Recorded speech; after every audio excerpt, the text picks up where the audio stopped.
We're looking at a live look at Gaza City, where smoke fills the air after Israel strikes Hamas terror hubs. And back here at home, anti-Israel Harvard students now begging for donations as they face backlash for siding with dozens of school groups blaming Israel for the Hamas terror attacks.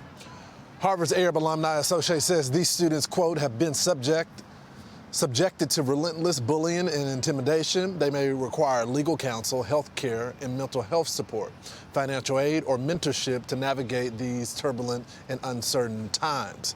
Let's bring in our panel of pro-Israel students: Julia Wax, a Georgetown law student; Michael Kurakov, a freshman student at Georgetown University; and Lauren Kale, a junior at American University.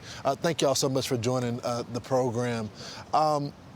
Julia, what's life been like on campus? It's interesting. I started my 1L year not even 2 months ago. And as soon as the terrorist attacks occurred, it became a hostile environment for Jewish students. I started the Georgetown Zionists in reaction to this, to give students a place to be able to go, to be able to understand their Jewish heritage. And people are scared to go to class. You have to sit next to classmates who are posting anti-Semitic rhetoric, who are promoting rallies that spew anti-Semitic rhetoric, and people are scared. And the universities are not doing their part, and they are not stepping up, and they are staying silent. Michael, is the experience similar for you on campus? I mean, I was just on campus yesterday, and we were going to play it later on the show. And I talked with some people that said that the beheading of babies did not happen in Israel. Do you experience that same type of rhetoric on campus?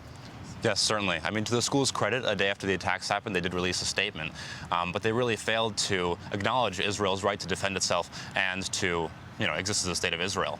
On campus, though, the biggest problem has really been the fact that student organizations have cropped up on campus that are largely spewing this anti-Semitic rhetoric. We had a rally a week ago in favor of Hamas. It was a Palestinian martyrs, basically, rally.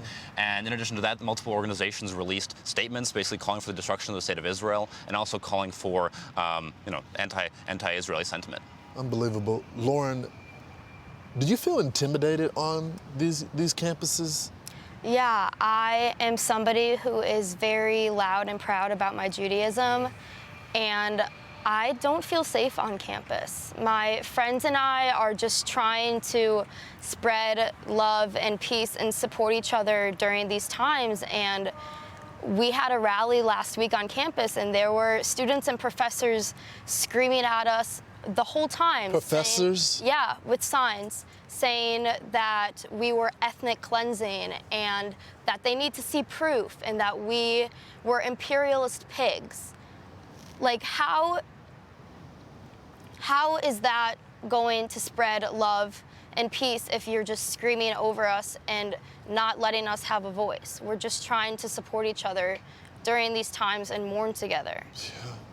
Yeah. Julia, how have you been personally impacted? Do you have family still in Israel, friends? One of my best friends is currently on the front lines of this, and everybody at our school who is Jewish is at maximum 2 degrees separation away from this. I have students who are texting me who had just gotten back from Israel on Thursday.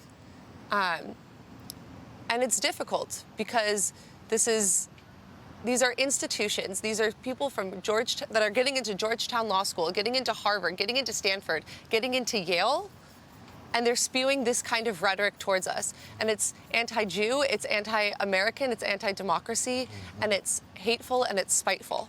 Yeah. Michael, what do you think about the Harvard Association that's saying that the pro-Hamas students need mental counseling, they need health care in a moment like this after the rhetoric that they've been spewing? Well, Lawrence, I think it's very disappointing, truly, to see.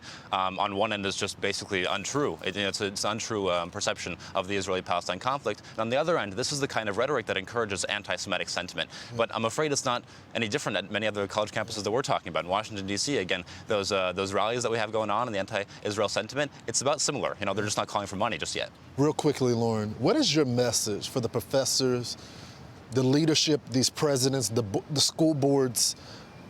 What is your message to them about what's happening to the Jewish students on campuses?